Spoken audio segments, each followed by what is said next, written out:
help in the reconstruction of Ukraine. We all know that years of war has almost destroyed a major part of Ukraine. A joint US-Ukraine venture to search for minerals will also be looked at. So this venture is not just about reconstructing Ukraine, it's also about looking for some other rare earth minerals which could be in Ukraine. This deal also gives the US sweeping access to Ukrainian industries beyond minerals. So that is another aspect of the big deal. While Ukraine has said that full ownership and control of its resources is staying with Kyiv, there is still no explicit mentioning of any security support for Ukraine. We all know that Ukraine has been rallying for that security guarantee that it has been asking the US for. The deal comes after weeks of intense negotiations, but whether or not this will actually lead to a full-fledged peace deal, that remains to be seen. Well, in fact, this rare earths deal between the United States and Ukraine, it raises some big questions. Number one, does this pact solidify US military commitment in Ukraine? Number two, what's driving United States' harsh tone on Russia? And why did US drop condition demanding repayment? And finally, the US diversifies its mineral needs amid the China trade war. Well, to have a discussion on this, I'm currently joined by Fred Weir, a senior journalist from Russia, Russian affairs expert. He's also a correspondent of the Boston-based Christian Science Monitor. He joins us from Moscow. I also have Olena Tregub, former Director, Ministry of Economic Development and Trade of Ukraine. She joins us from Dublin. Olena, I want to understand this from you. Many would say that this deal is only to get United States to further sponsor Ukraine in their conflict with Russia. How do you view this? Well, I view this as a win-win contract between our countries. For Ukraine, it is important to have the United States as an ally while we are trying to protect our country from being destroyed by Russia. And for US, it's important to basically for their administration to show that Ukraine is not a charity case, that Ukraine is also a strategic asset, because we now will be buying those weapons from the United States. We will be also sharing some income from our mineral extraction that we have in Ukraine. So this is also good for them to show, but generally, it shows that we were able to negotiate a difficult agreement, and we are very happy in Ukraine about how our young government, Yulia Sviridenko, our young Vice Prime Minister, how she defended Ukrainian interests, because this deal is very good for Ukraine. Olena, before I ask the question to our other guest, I also want to understand, why did the United States drop condition demanding the repayment? Well, this is the process of negotiation. Our government said clearly that it is not fair to demand from Ukraine pay back the money which were given to Ukraine in the form of grants to buy weapons to protect from Russia by previous administration. We did not receive that assistance on the condition that we were supposed to repay that money. So this is why finally US agreed that now only the future assistance we will pay for, but not the past. Okay. Fred Weir, how does Russia view the United States-Ukraine minerals deal, especially given the Trump administration's push for peace negotiations? I think they're separate processes, and I'm pretty sure the Russians view it that way. I don't think they certainly haven't commented on this minerals deal, but it's hard to know what the economic impact of the thing will be in the long run. Probably have to wait till the war to end before we see. But the immediate political impact is quite significant. I mean, it does signal that the Trump administration has an enduring interest and feels it has a role to play in Ukraine. So that message is probably being received in Moscow. And I don't think they have any illusions that Trump is their friend, or that Trump is going to negotiate a deal that serves Russian interests.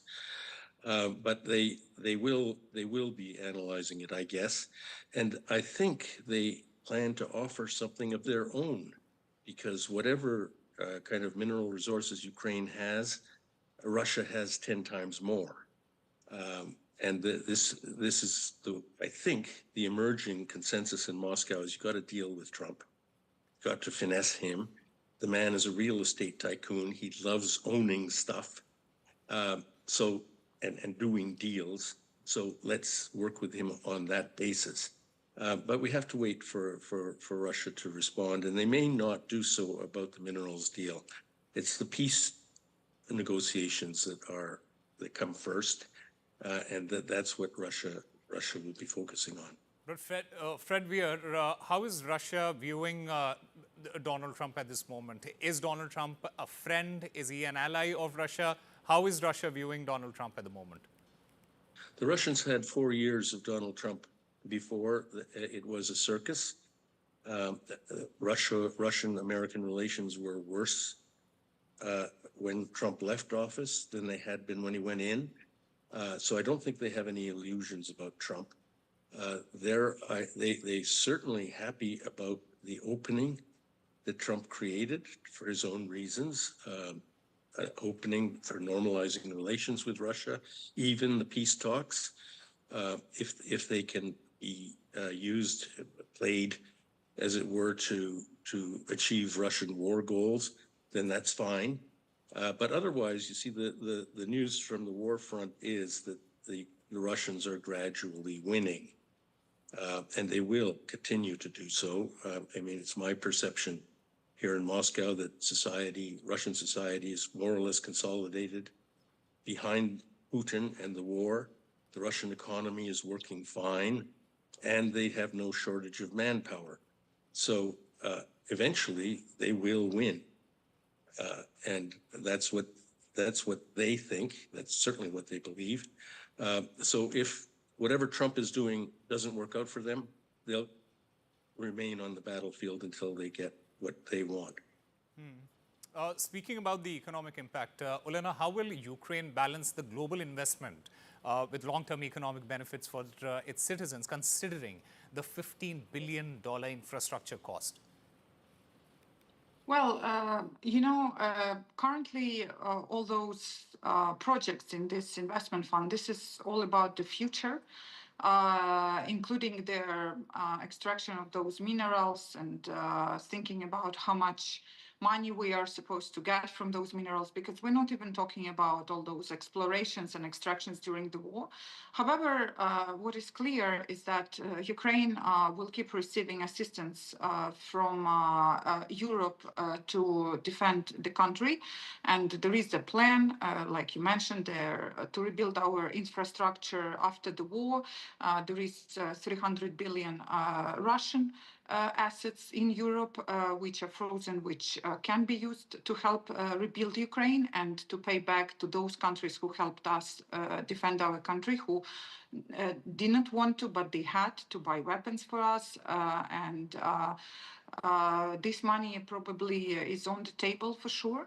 And generally, to comment to the previous speaker, look at the price of oil today. Do you think if this price will stay low like this for 3 months, will Russia have money in 3 months to keep fighting the war? I'm not sure about that, because what we see right now, Saudi Arabia has moved towards more American position, not to help keep the high prices on oil globally. And now we can be in the period when it will be below the mark of $70, $60, which is now planned by Russia. If it is below what they estimate to get for several months, do they still have the sovereign wealth reserves funds? No, I'm not sure about that. Where will Russia take the money from for this war? Okay, Fred Weir, do respond to what Olena has said. And apart from that, what are Russia's plan for mineral resources in areas like Donetsk, and how does this agreement affect them? Well, first of all, if I had a dollar for every time in the past 25 years somebody has said Russia is doomed because of this or that factor, I would be a very rich man. Russia has proven in the past 3 years that it's awfully resilient. Its economy can withstand and even grow under the biggest blizzard of sanctions ever leveled against a country. And I'm quite sure that the oil price, well, it may hurt. I'm pretty sure sanctions hurt. I see no signs at all that Russia is trembling. As for the occupied territories, their plan is to incorporate them into Russia. They've annexed them under their own laws, and the rebuilding process, if what one sees on TV can be believed, is already underway. They've built, I think, completed a new railroad from Rostov-na-Donu to Mariupol. They're rebuilding Mariupol. And again, I'm getting this from Russian TV reports, but they're visual. And I spent quite a bit of time in Mariupol back before the war. So I know the city, and I can see that there's a tremendous amount of construction going on from the news reports. As for the mineral resources, and that is the Donbass is very heavy in resources. I'm sure the Russians will have plans to develop it. In fact, when the war ends, I think a lot of their war spending and the patriotic fever that has been developed will be transferred to the notion of rebuilding those territories. I think that the war spirit will continue in that form, as well as the spending, the state spending that's going on.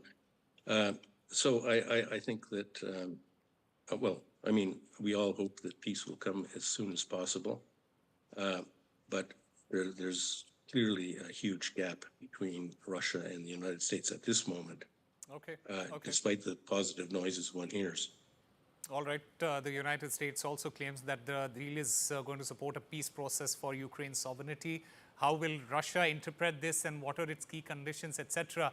That is some of the questions that still remain. Olena and Fred, thank you very much for speaking with NDTV. We will slip into a very short break, but up next is Kamala Harris's sharp rebuke to United States President Donald Trump. Stay tuned.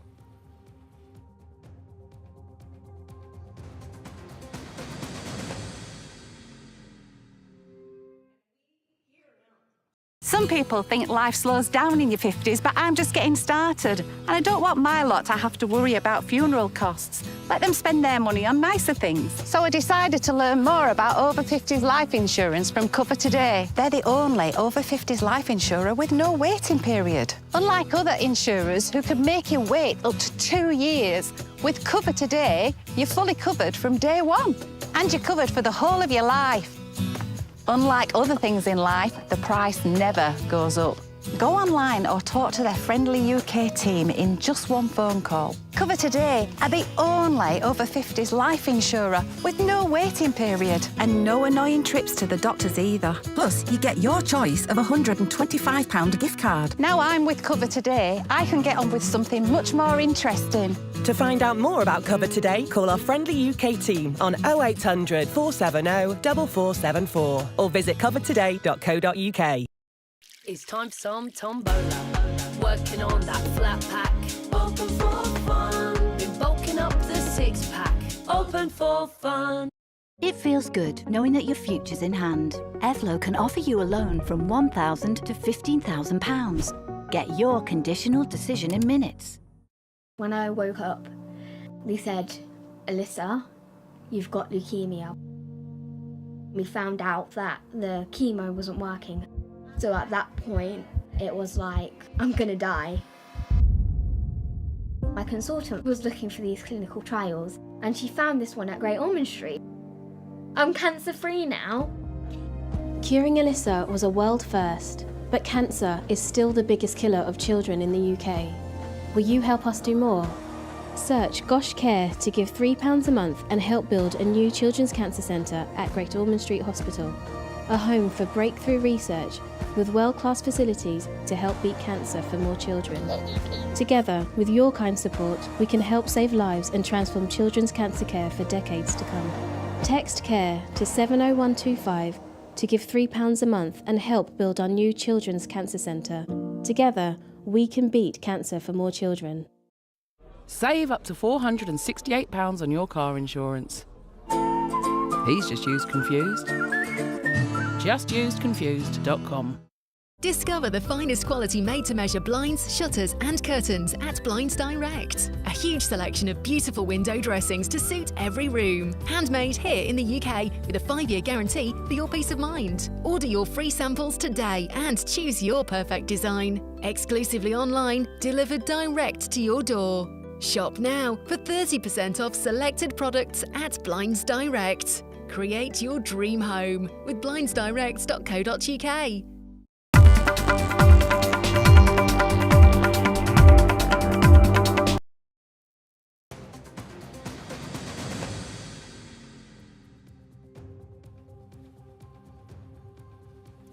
Welcome back. In a most sharp remarks, since leaving the White House, former Vice President Kamala Harris, she took direct aim at US President Donald Trump, accusing him of driving the United States towards economic and constitutional crisis.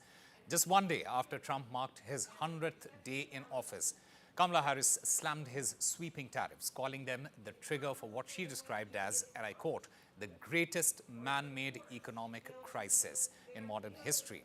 She has also warned that this escalating clashes with the judiciary could push the nation into a full-blown constitutional crisis.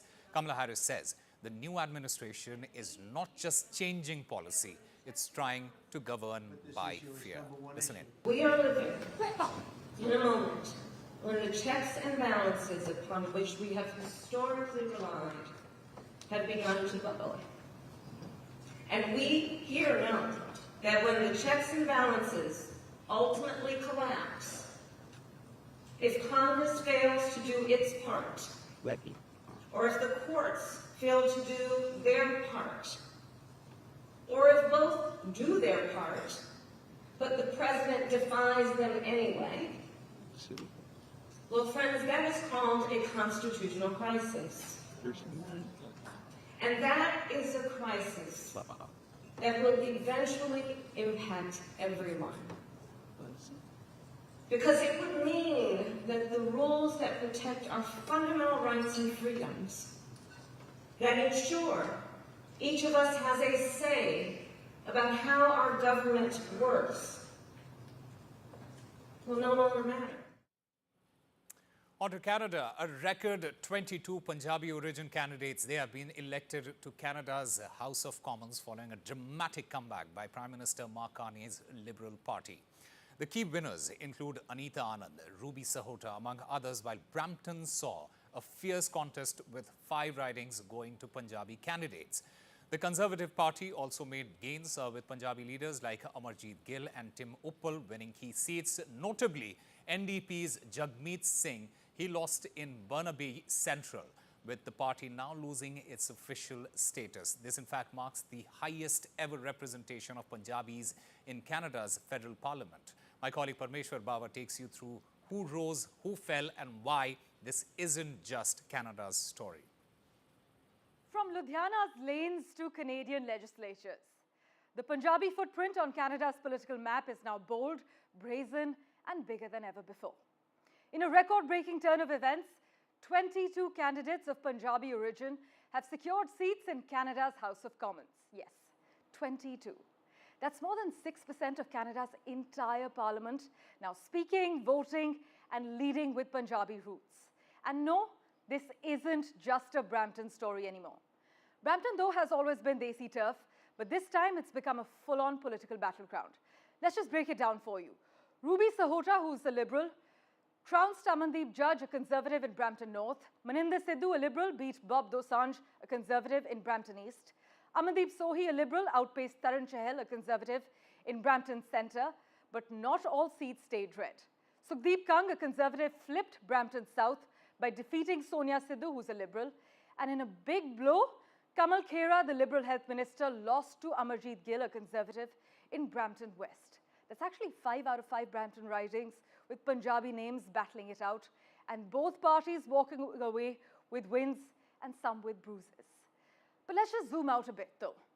Across the Canadian map, the who's who of Punjabi Canadian politics played a high-stakes game. Liberal heavyweights who held their front and their fort include Anita Anand from Oakville East. The former innovation minister isn't just a political brain. She's also one of the few Trudeau-era ministers to survive this wave.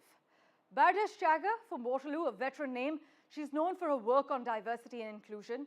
Meanwhile, Anju Dhillon, Sukh Dhaliwal, Randeep Sarai, Ikwinder Gaheen, Gurbakh Saini, Param Bains all secured wins for the Liberals across the board.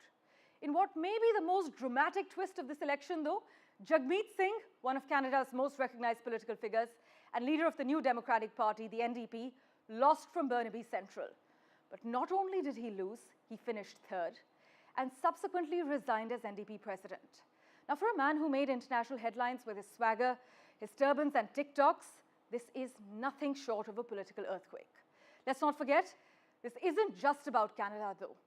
It's a mirror to the growing clout of the Indian diaspora, especially the Punjabi Sikh community, which now shapes policies in one of the world's most progressive democracies. Their success, therefore, is symbolic of migration, assimilation, and now domination, not just in business or culture, but in the very machinery of governance. Massive wildfires are tearing through the outskirts of Jerusalem, forcing the evacuation of thousands in just the last 24 hours. Israeli officials have now issued an urgent call for international help as the flames continue to spread. At least 13 people have been injured so far, but no fatalities have been reported. The fire erupted on Israel's Memorial Day for fallen soldiers, and according to Israeli media, over 160 rescue and fire teams are engaged in firefighting operations.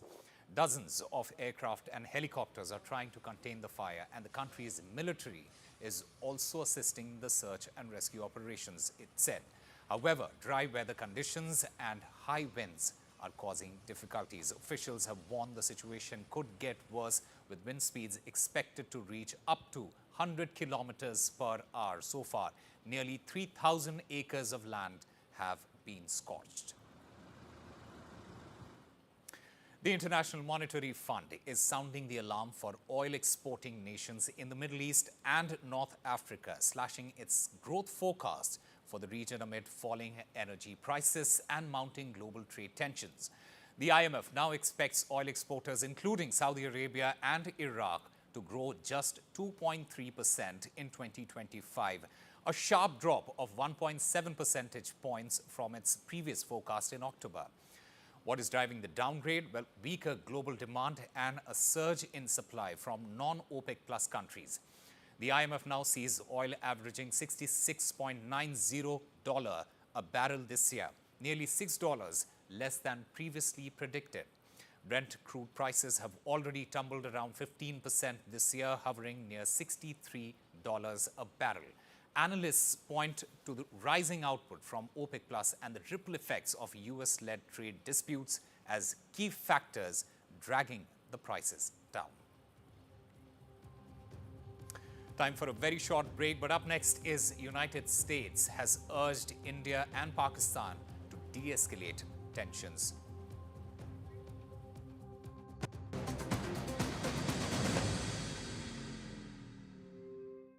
You've been nominated several times for the Grammys, but what it's been like the last 25 years, because, you know, music is also a fairly competitive field. It's, of course, the search to find your identity is there. You want to do that.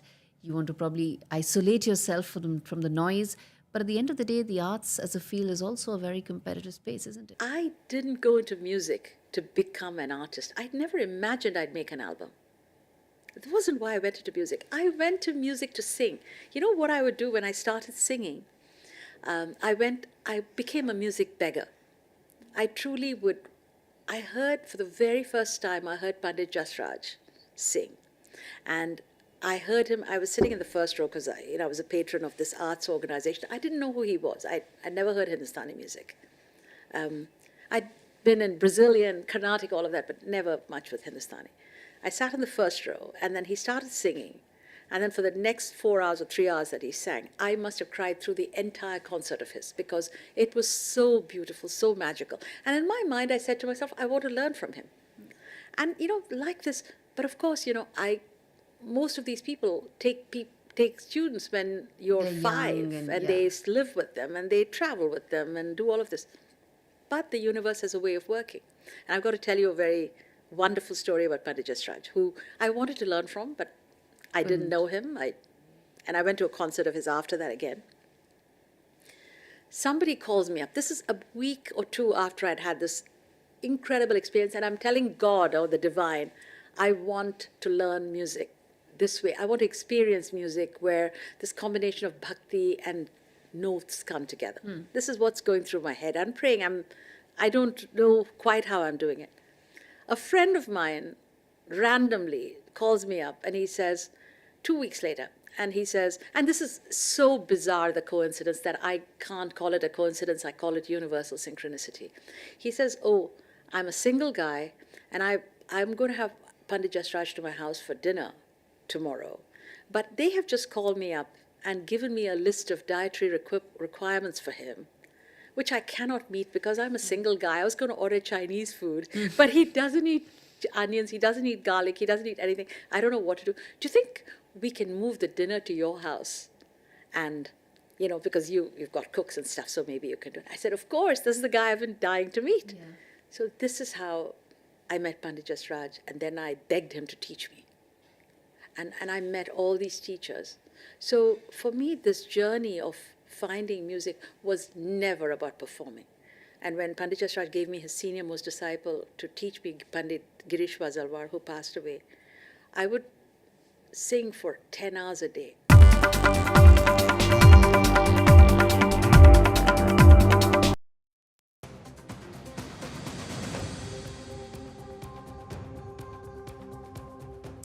Welcome back. You're watching India Global. Following the April 22nd Pahalgam terror attack in Jammu and Kashmir, which killed 26 people, the United States has urged Pakistan to cooperate in the investigation and encouraged both India and Pakistan to de-escalate tensions.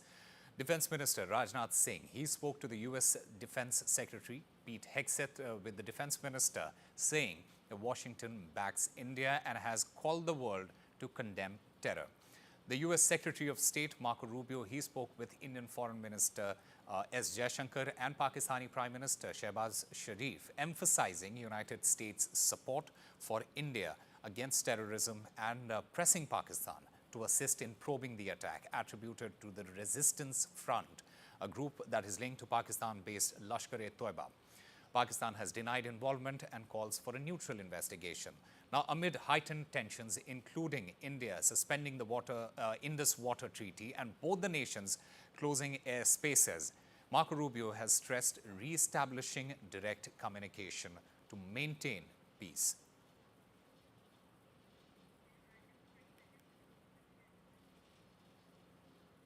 So the Defense Minister, Rajnath Singh, he has spoken to the US Defense Secretary Pete Hegseth. Meanwhile, the US Secretary of State, Marco Rubio, he has also spoken with Indian Foreign Minister, Dr. S. Jaishankar. He has emphasized that US is supporting India against its fight against terrorism and also pressed Pakistan to, in fact, assist in probing this attack. Pakistan, it has denied involvement and it has called for a neutral investigation now amid heightened tensions, which led to India suspending the Indus Water Treaty and both the nations closing their airspaces. Marco Rubio has now stressed re-establishing direct communication in order to maintain peace.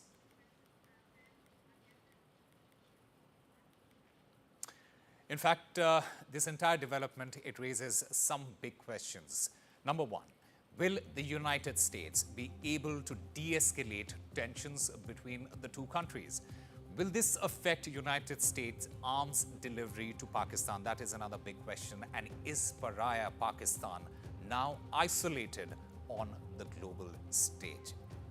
In fact, to discuss this, I have with me Major General Sanjay Meston, former Indian Army and strategic analyst, served in Jammu and Kashmir in Pakistan and China border as well. I also have Mr. Rubinder Sachdev, foreign affairs expert.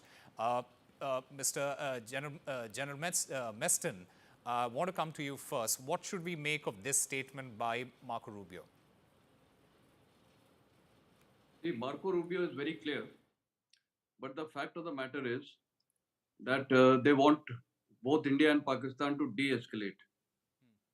Who is the problem creator? It is Pakistan. True. And it has created so many problems for India. It's the state sponsor of terrorism, that is well-known foreign policy. And at the same time, United States has suffered. Where was 9/11 conceived? It was on Pakistan soil. Where was Osama bin Laden found? It was in close to Kabul Military Academy at Abbottabad. What did the US do? Did they de-escalate?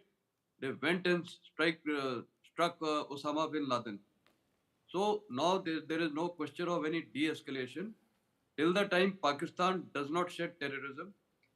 And is very, very clear that it should not sponsor state terrorism in India.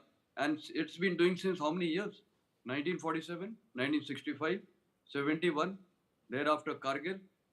It's continuing terrorism all over. So many bomb blasts it has done all over India. Yeah. So why should India keep keep quiet? Now it is time for India, once and for all, to hit them hard and hit them back. Because we cannot accept any foreign mediation. Now we want the people to support us, and that is what we want. Because they have to be taught a lesson. They have the ones who 9/11 was planned here.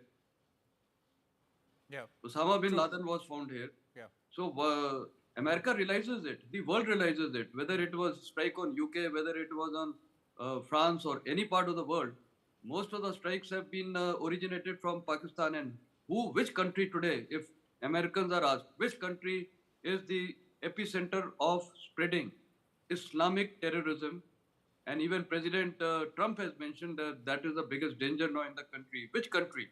Absolutely. I think it is clear. It is Pakistan. Absolutely. So when the whole world realizes, I fail to understand why they want now that it should de-escalate. I would put it other way. Marco Rubio should be very clear, tell Pakistan, stop terrorism. Otherwise, we will take necessary action. Absolutely, and the entire world should come together to speak that language. Very well said, sir. Yeah. Mr. Sachdev, let me come to you. Just a couple of days ago, Pakistan's defense minister, he said that Pakistan has been doing United States dirty work. Now, the United States has come out very strongly. Will the United States now step up the pressure on Pakistan in this particular context? Because what we heard, the US lawmaker, Rich McCormick, he has warned Pakistan, saying that Pakistan is messing with United States intentions. Thank you so much. A pleasure to be with you and General Preston.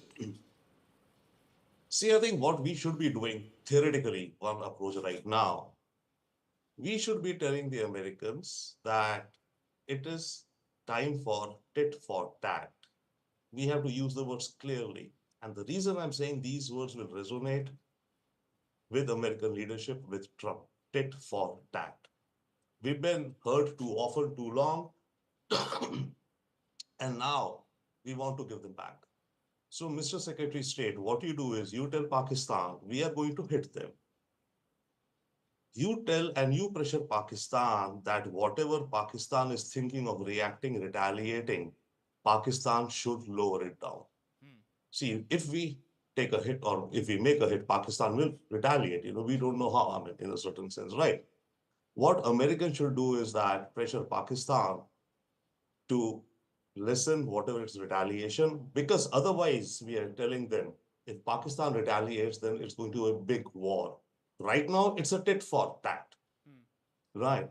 And in that context, I think, yes, not mediation, but sometimes you need, postmen. Let's say, let America be our postman to Pakistan, because we are not talking to them directly, right? True. And so I think that should be our approach, which could.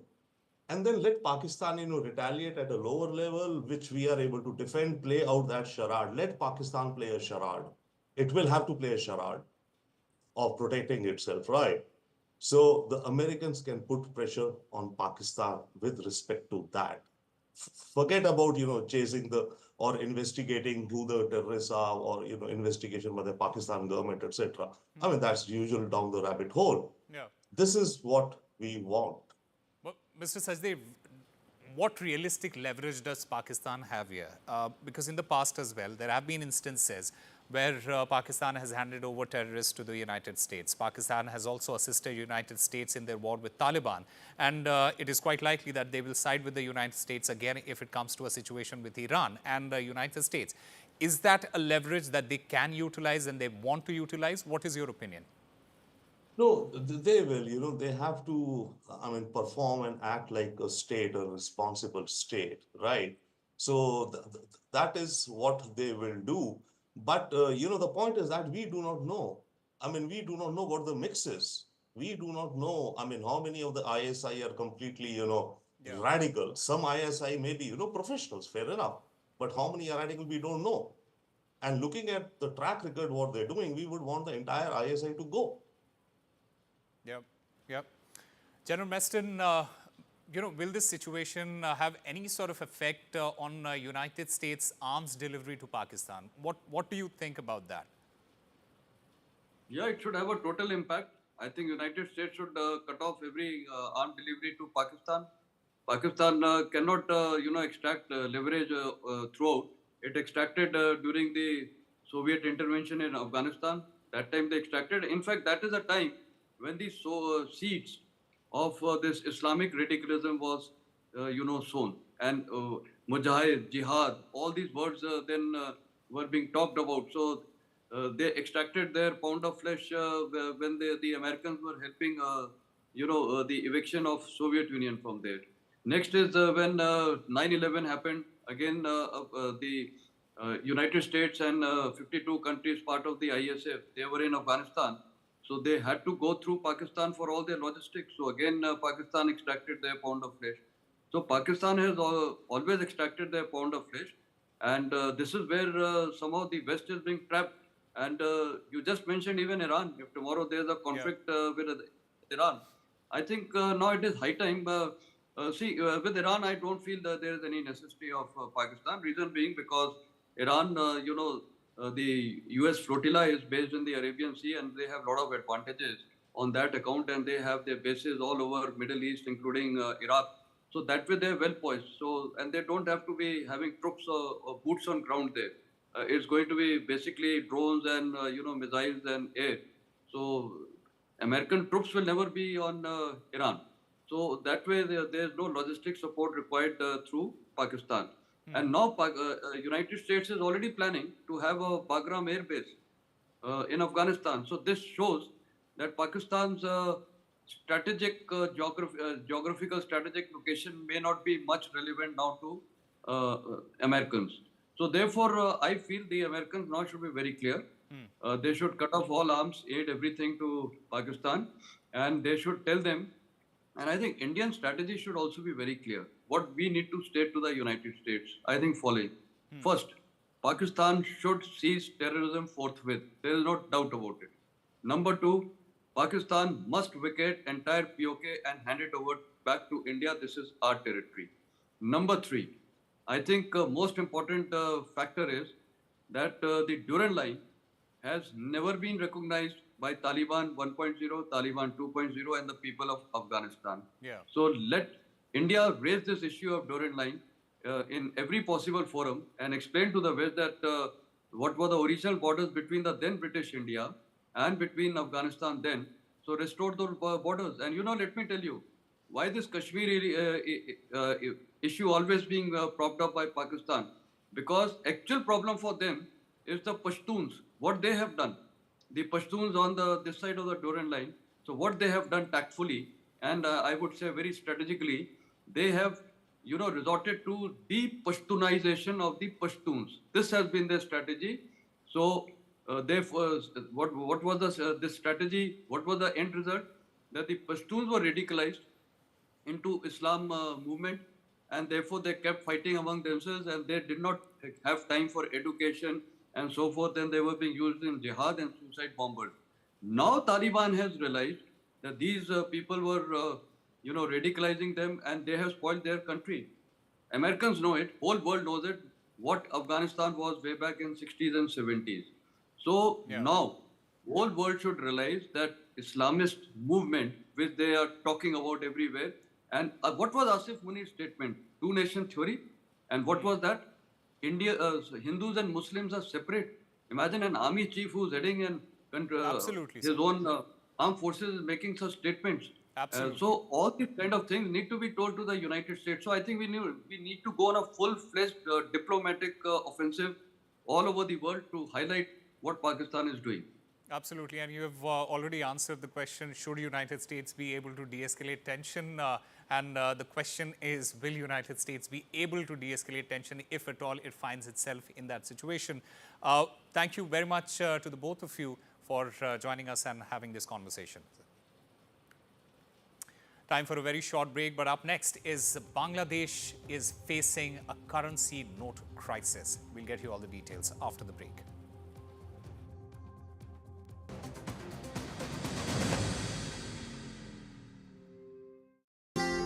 When Tony passed, we wanted to celebrate him his way. All he ever spoke about was bite this, bite that. I'll never forget our first date. Huge grin on his face as he rode up on that big noisy thing. And that's exactly the way he'd want to be remembered. At Co-op Funeral Care, we know everyone is different. That's why we offer funeral plans to funeral services that are personal, every step of the way. Don't miss Sharp's half-price spring savings.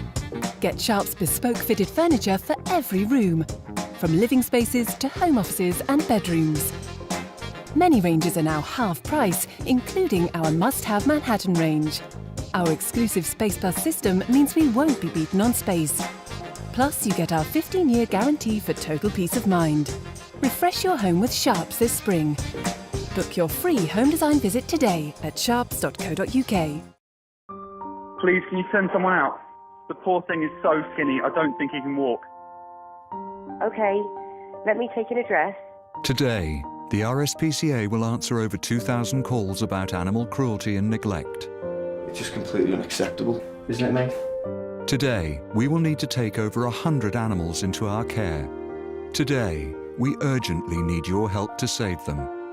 Please call 0800 121 4230. Every minute of every day, animals are suffering heartbreaking cruelty and neglect.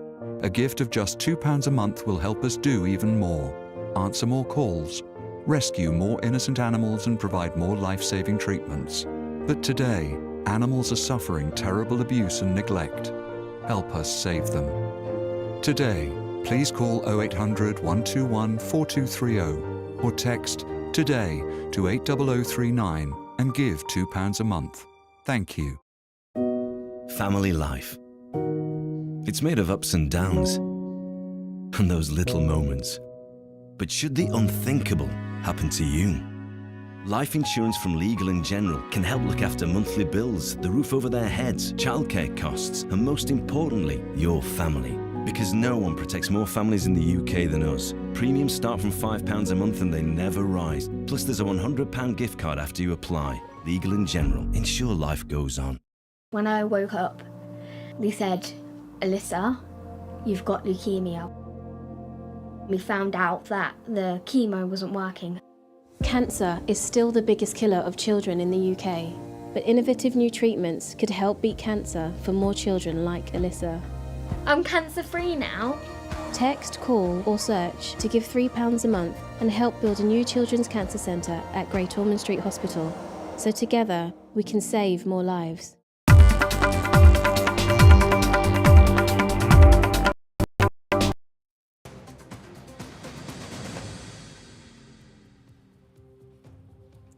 Welcome back. As Bangladesh deals with economic challenges, a decision being attributed to the interim government may further impact its economy and create difficulties for citizens.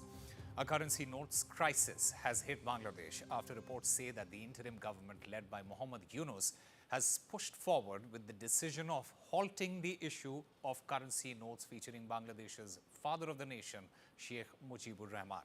While the Bangladesh government has not issued an official communication regarding this decision, reports suggest that the abrupt halt in issuing currency notes featuring Sheikh Mujibur Rahman is leading to a shortfall of currency notes in circulation.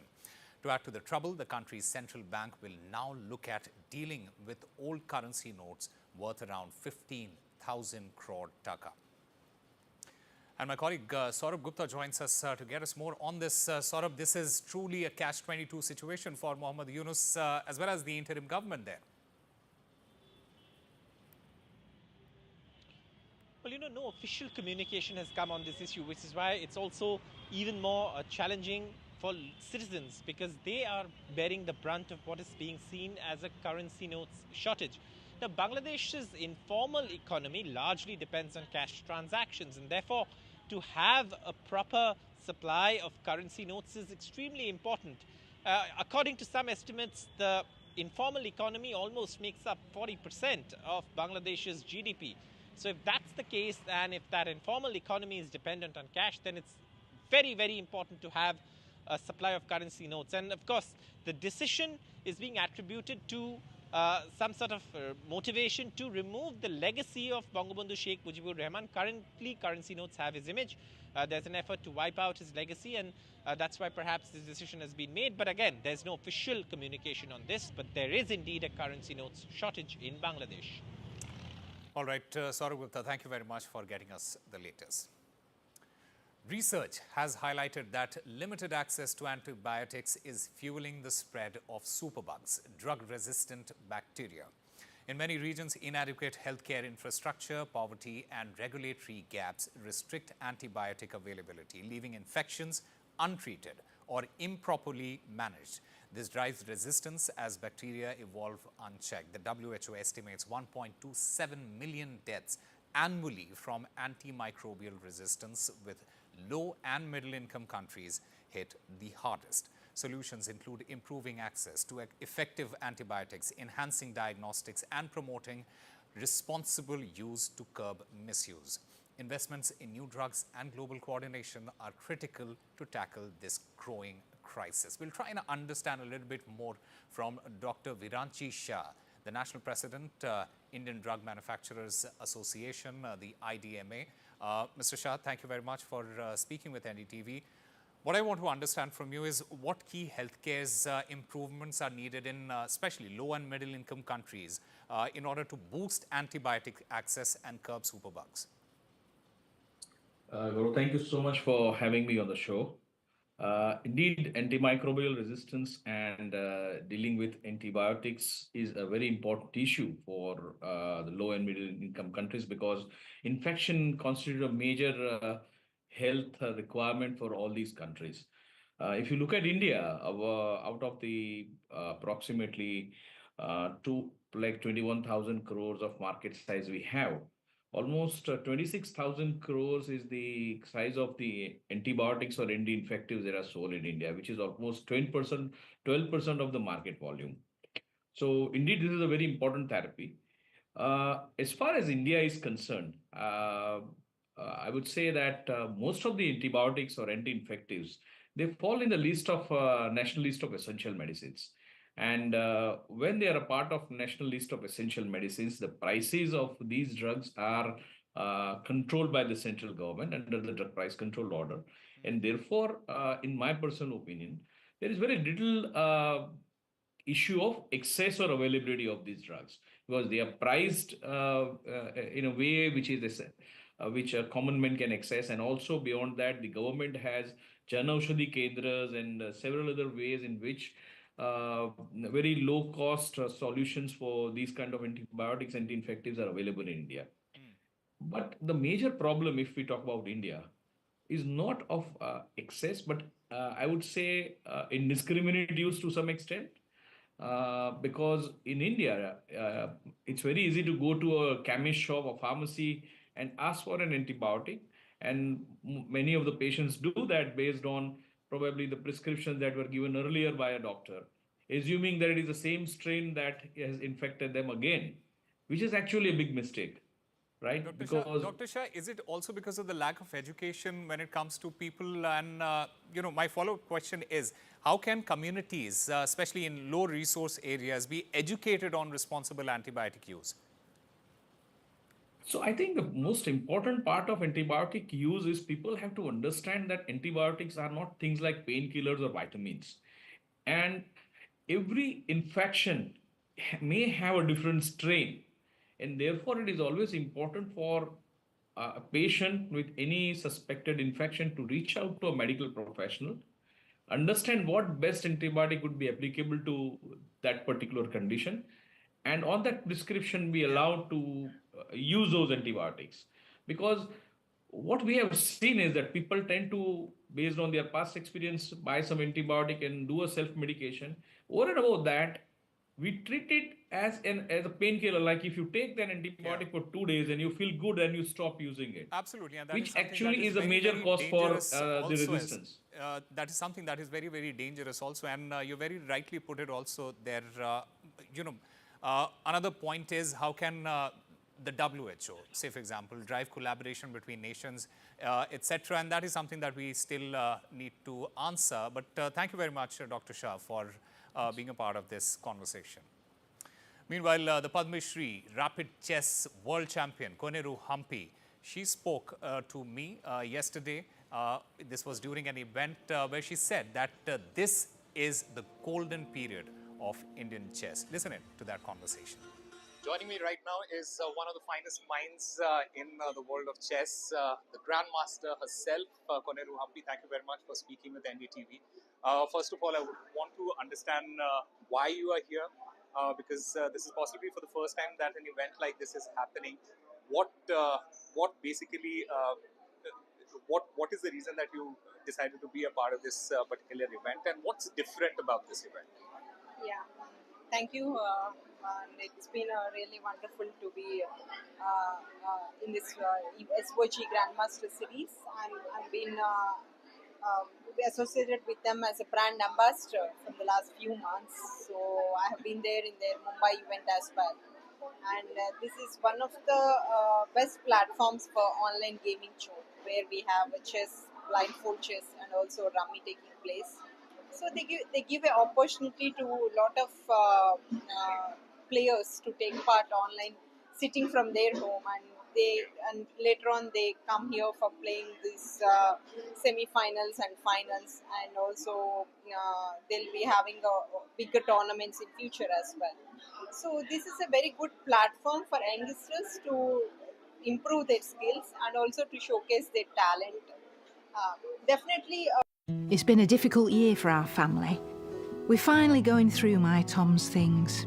He loves music. I want to make him proud, and that starts by making sure our son is protected.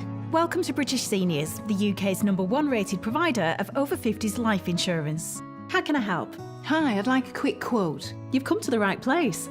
We're proud to offer our seniors lifetime guarantee. With 100% of claims having been paid, we guarantee your premiums will never go up and that you'll speak to one of our specialists in the UK. That's great. Depending on your age, your loved ones can get a cash payout up to £10,000 and the cover is in place for your whole life. What are the next steps? It couldn't be easier to apply. If you're a UK resident aged 50 to 80, you're guaranteed to be accepted and you can arrange everything in a matter of minutes. There are no medicals or blood tests. Prices start from just £4.52 a month for £1,000 of cover. That's less than I thought. That money could help with my funeral costs or be left as a gift for the family. I'll do it.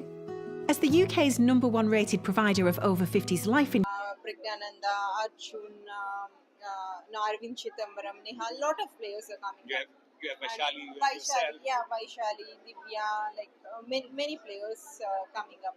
So I think all these things, have an impact on these young players. So they also get motivated by seeing them, and they also build that confidence that we can also do something in the international level. The only thing which I feel is a bit lacking is like the training part in India, whereas the Chinese have a proper training system, so that they keep on getting a lot of talented players in the international level. But we do lack giving a proper training system in India. It's more of an individual effort here. Okay.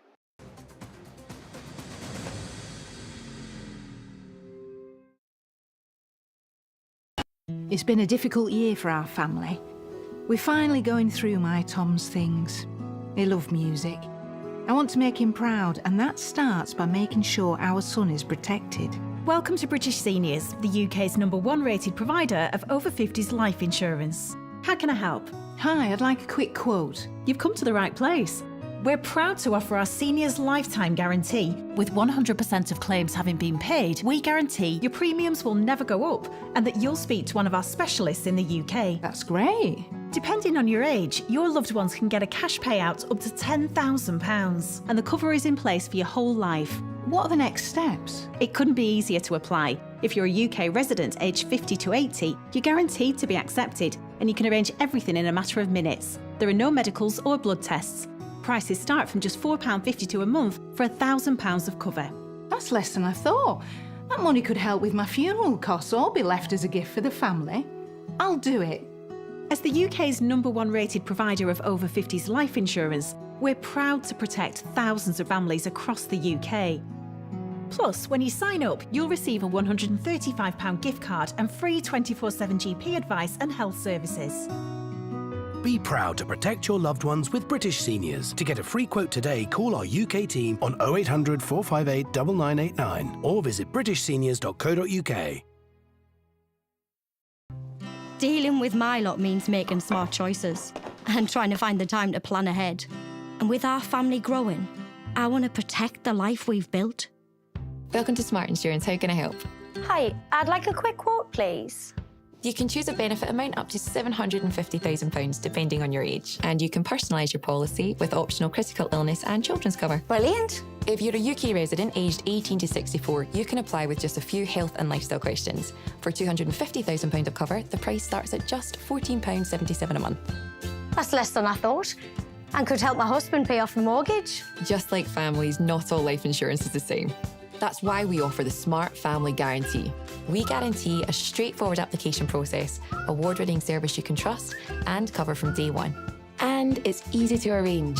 You can get covered in just a matter of minutes. That's good to know. For even greater peace of mind, you'll also receive a 100% advance in the event of terminal illness and 10% cashback on your first year's premiums. That's the Smart Cashback. Sounds great.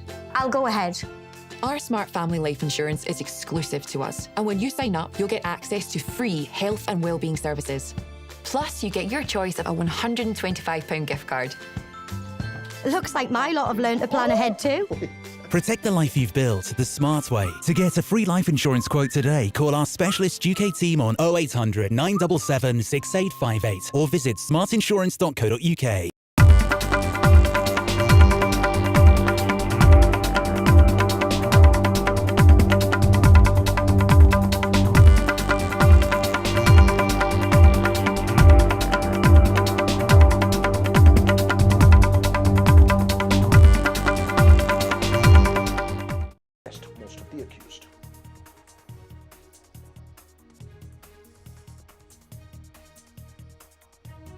Well, our focus this evening, a day after the centre's decision to include caste enumeration as part of the national census, the political exchange continued to dominate the conversation.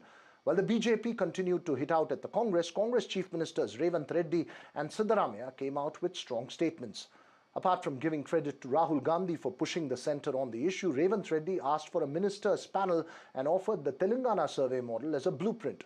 Chief Minister Siddaramaiah in Karnataka too welcomed the centre's decision and demanded for steps to lift the 50% cap on reservations. The DMK in Tamil Nadu has also been in favour of a caste census and claimed credit for the India bloc for pushing for one.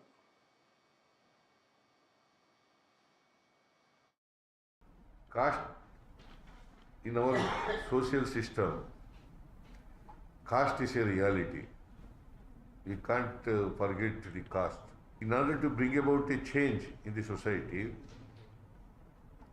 in order to bring about an equality in the society,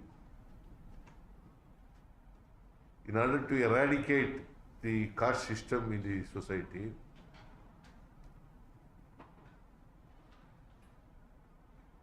we have to conduct socio-economic and educational survey. So I'm just going to ask you, you have said the vision of Rahul Gandhi, despite being in the opposition, has created this revolutionary policy decision. But has the BJP stolen the Congress thunder politically? नहीं, ये ऐसा कुछ नहीं हो सकता. देश को आज़ादी हम दिलाए, थोड़ी किसी को ऐसे मिल जाएंगे. तो तेलंगाना हम दिए, कोई कितना भी बोलने दो. पॉलिटिकल बेनिफिट तो नहीं मिलने वाले, लोगों को, जनता को बेनिफिट मिलना है। हम कांग्रेस पार्टी कभी भी पॉलिटिकल बेनिफिट के लिए हम सोचदार नहीं करते। राहुल जी और गांधी परिवार ने देश के लिए सोचते, देश के जनता जो मांग रहा है वो काम करने के लिए हम कोशिश करेगा। राहुल जी जो सोचदार है, मोदी जी ने अडॉप्ट कर लिया, अच्छा है, इसीलिए राहुल जी कल अप्रिशिएट किए। तो जब अच्छा काम किए तो हम लोग पीछे नहीं हटते, हम लोग अप्रिशिएट कर देते। इसीलिए आज तेलंगाना राज्य के सरकार के तरफ से मैं मोदी जी को अभिनंदन देना चाहता हूँ। आगे भी टाइमलाइन दे दो, टर्म्स ऑफ रेफरेंस भी सही तरीक़ा से करो, ग्रुप ऑफ मिनिस्टर्स का एक कमेटी बना दो और ऑफिसर एक्सपर्ट्स कमेटी भी बनवा दो।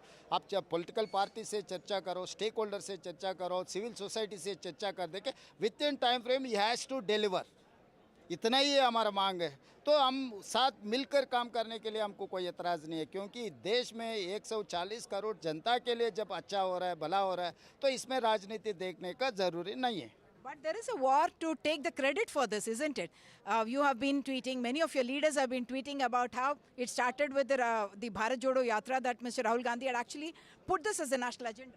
तो इसीलिए मैं कह रहा हूँ, ये एजेंडा, ये बेनिफिट लेने का हम कोशिश करने का कोई ज़रूरी नहीं है। लोग को पता है राहुल गांधी जी ने जो 150 दिन 4000 किलोमीटर जो पादयात्रा की है, कन्याकुमारी से लेकर कश्मीर तक हर जनता से मिला है।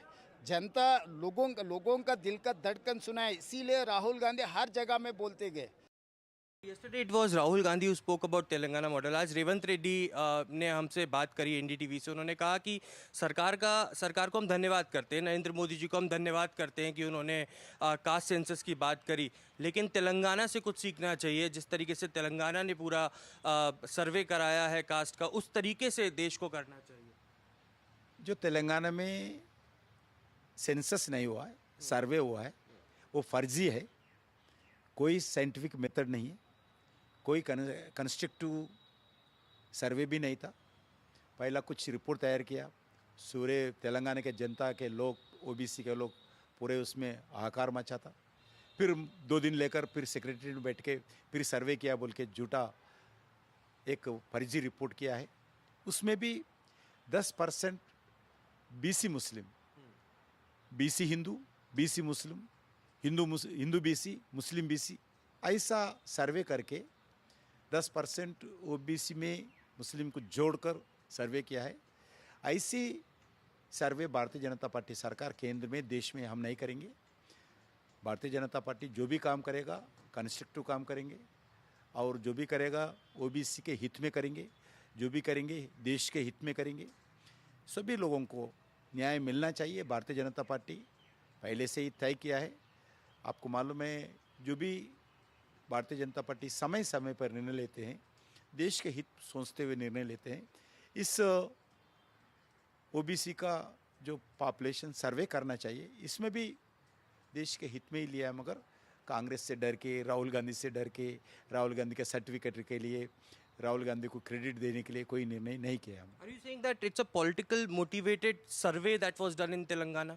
100% फर्जी सर्वे है, political motivated survey hai. Well, that political exchange will continue. But apart from that, in states like Karnataka, where there has been a sharp exchange over the socio-economic survey data and refusal by several sections to accept the finding, raises the question that if nationally, is it easier to conduct one and more difficult to accept its findings if it threatens the caste status quo in some places? Joining me this evening, a special panel, Brijesh Kalappa of the Congress will be joined by Dr. Ajay Alok of the BJP in a bit from now, author of Courseware Polity Simplified, and former IAS officer R. Rangarajan, noted cephalogist Sandeep Shastri, and Professor Chandan Gowda. Thanks to all of you for joining me here this evening. For a change, before I get to the politicians on this panel, let me get to the academic voices. Ranga, first to you. With caste enumeration in a national census, it would be fair to say that the arguments and data from surveys in states like Karnataka and Telangana become redundant.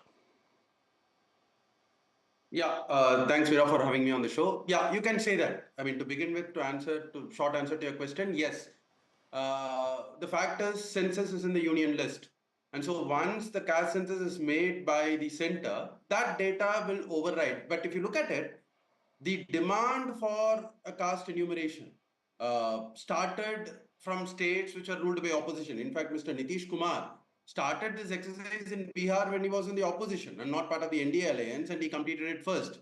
Then Telangana and other states which are opposition ruled have done it. So they can continue to use it for their internal purposes. But after this census is done, the data that will be there, because those are surveys, this is a proper 100% enumerated census. So this data will be more scientific, it will be more reliable, and all the actions that need to be taken by the state governments also is likely to be determined by this data. You can say that. Right. You're saying it is likely to be determined by that data. Chandan Gowda, given the experience that one has had in Karnataka with the socio-economic survey, you have been speaking for a while about the need for a decisive number and data from the census which can be undisputed. Do you believe that this would be the final word when it comes to perhaps data or information that could threaten or challenge status quo in several states? Yeah, Veera, the census data is of high quality, and it will have enormous credibility in the public eye. And unlike the previous panelists, I won't think the data already collected by the surveys in Telangana or Karnataka would be redundant. I think there is always there for cross-checking, verification if the occasion arises. But the census data is going to be the definitive standard data to create your policies against. And also, it saves money for all the other states that haven't done it. And I hope it becomes an annual feature, and also acquires a certain neutrality to the data, which allows for periodic revisions of the backward class lists without controversy. If the criteria for backwardness are clearly identified and the census